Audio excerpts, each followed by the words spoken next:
Seketika muncul kabut asap dan cahaya di hadapan sang Prabu. Lalu seketika berubah menjadi sesosok wanita yang ternyata adalah istri yang telah dia tinggalkan.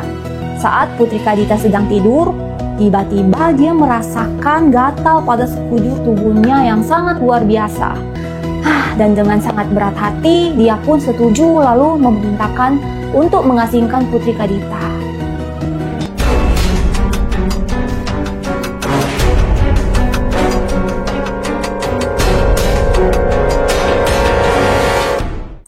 Halo guys, welcome to my channel. Kembali lagi dengan aku, Kay. Hari ini aku mau membahas kisah tentang Nyi Roro Kidul. Tahu nggak guys cerita tentang Nyi Roro Kidul? Sini aku ceritain.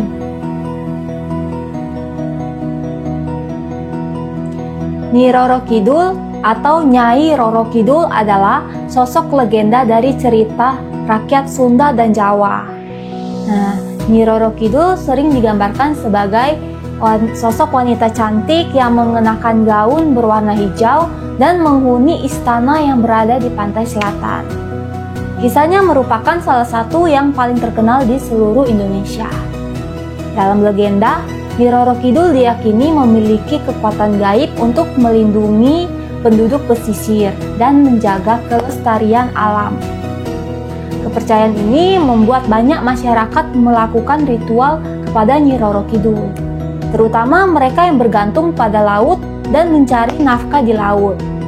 Nah, ritual-ritual ini dipercaya dapat membuat mereka terhindar dari bencana alam di daerah pantai selatan. Dipercaya kalau ada orang yang memakai baju berwarna hijau di daerah pantai selatan, maka orang tersebut akan ditarik ke dalam laut. Terdapat banyak versi yang menceritakan kisah asal-usul Nyi Roro Kidul. Ada yang mengatakan kalau Nyi Roro Kidul adalah ciptaan Dewa Kaping, Telu, dan merupakan titisan dari Dewi Sri atau Dewi Padi, yang merupakan dewi yang menguasai alam, termasuk lautan. Ada juga yang mengatakan kalau Nyi Roro Kidul merupakan putri dari Prabu Siliwangi.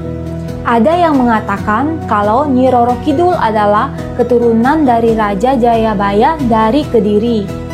Dan ada juga yang mengatakan kalau Nyi Roro Kidul merupakan keturunan Raja Airlangga. Di sini aku akan menceritakan asal-usul dari Nyi Roro Kidul yang paling terkenal.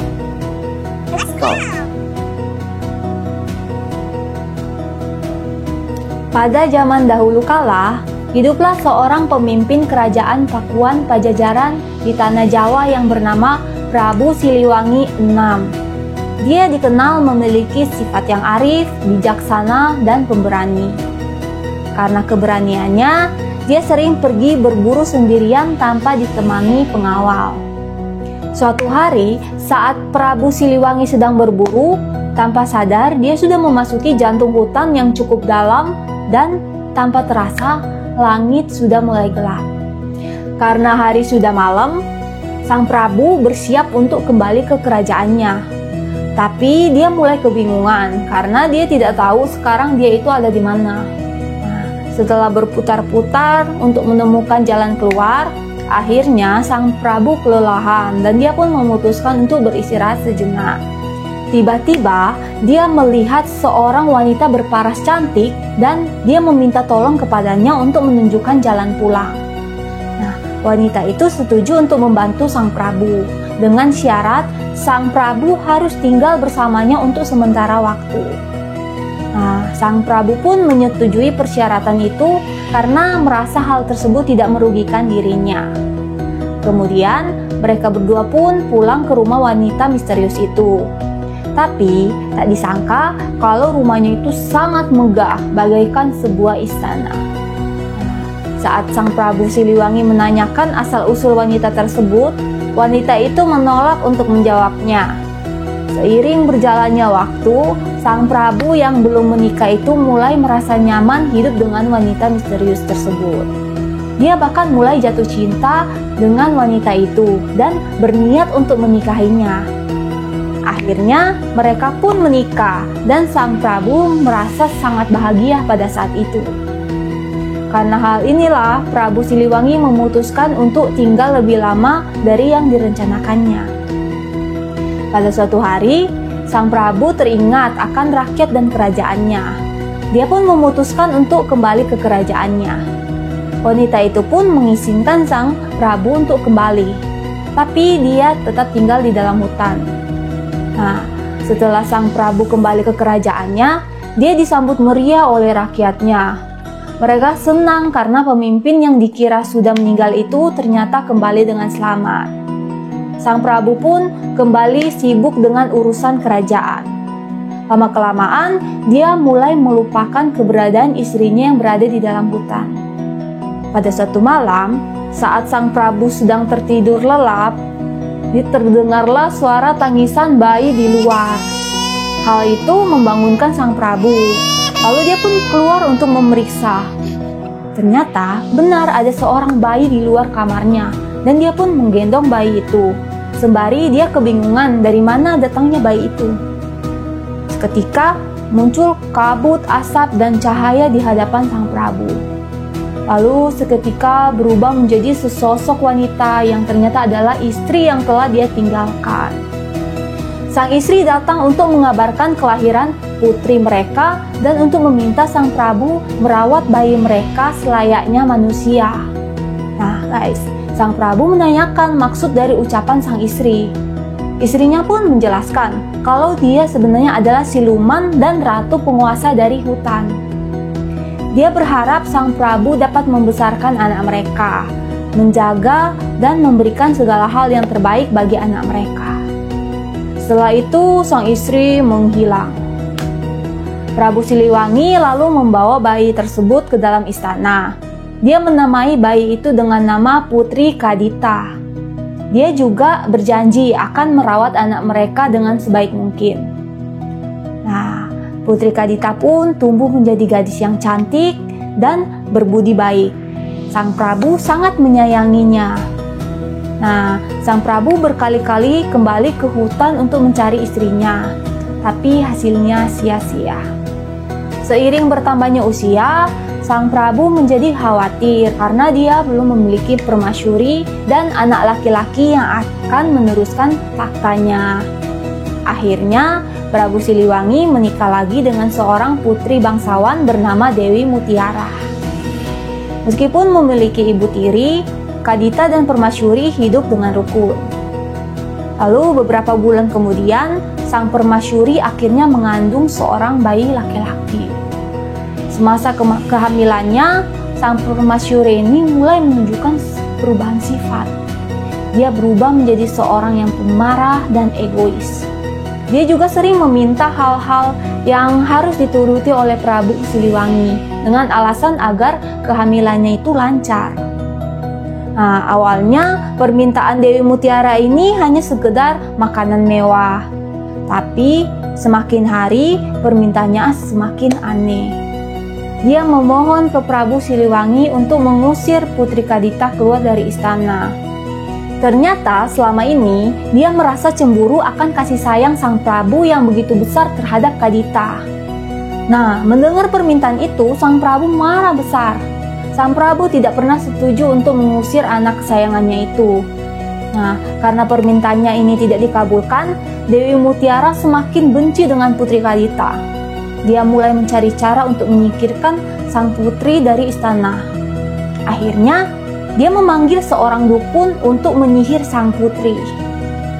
Pada malam hari, saat Putri Kadita sedang tidur, tiba-tiba dia merasakan gatal pada sekujur tubuhnya yang sangat luar biasa.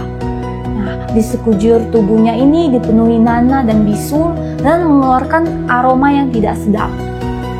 Ternyata sang putri mengidap penyakit kudis. Dan penyakitnya ini disebabkan ulah dari dukun yang diperintah oleh Permasyuri. Nah, keesokan harinya, Sang Prabu memanggil banyak tabib untuk menyembuhkan Putri Kadita. Tapi tak ada satupun dari tabib itu yang berhasil menyembuhkan sang putri. Nah, kesempatan ini lalu digunakan oleh Dewi Mutiara untuk mengasingkan Putri Kadita. Nah, Sang Permasyuri lalu menghasut Sang Prabu untuk mengasingkan Putri Kadita. agar penyakitnya ini tidak menyebar ke seluruh kerajaan. Setelah menimbang-nimbang, sang Prabu merasa apa yang dikatakan istrinya itu masuk akal. Dan dengan sangat berat hati, dia pun setuju lalu memerintahkan untuk mengasingkan Putri Kadita. Putri Kadita yang putus asa lalu meninggalkan istana. Dia berjalan tanpa arah ke dalam hutan belantara. Tapi meskipun dia diusir karena hasutan ibu tirinya, dia tidak menaruh dendam padanya. Akhirnya dia sampai di Gunung Kombang. Dia lalu beristirahat dan mulai bertapa. Nah guys, saat sedang bertapa, sang putri tiba-tiba mendengar sebuah bisikan yang ternyata adalah suara dari ibunya. Bisikan itu menyuruhnya untuk pergi ke pantai selatan untuk mendapatkan kesembuhan. Mendengar hal itu, Putri Kadita menjadi bingung. Dia lalu bertanya kepada ibunya, kenapa ibunya tidak menunjukkan dirinya. Namun, bisikan itu meminta sang putri untuk percaya saja karena akan ada saatnya bagi mereka berdua untuk bertemu. Meskipun ragu, sang putri akhirnya mengikuti permintaan dari ibunya. Dia lalu melakukan perjalanan ke pantai selatan.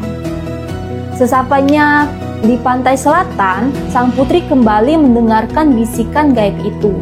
Nah, bisikan itu menyuruh sang putri untuk melompat ke dalam air laut yang berombak ganas dan menyatu dengan alam. Meskipun takut, Putri Kadita ini memiliki keinginan besar untuk bisa sembuh dari penyakit itu.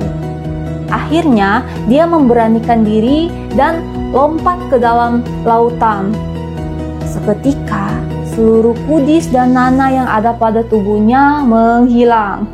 Nah, selain itu, sang putri juga menjadi semakin cantik dan mendapatkan kesaktian yang luar biasa. Merasa berhutang budi, akhirnya Putri Kadita memutuskan untuk menetap dan membangun kerajaan di bawah laut. Perlahan-lahan, sang putri mengumpulkan ribuan pasukan. Karena sangat cantik, banyak pangeran muda dari seluruh penjuru ingin mempersuntingnya. Tapi, Putri Kadita memberikan syarat kepada kandidat yang ingin meminangnya. Syaratnya adalah mereka harus bertarung melawannya di tengah gelombang laut. Nah, kalau bisa mengalahkannya, maka sang putri akan menerima pinangannya.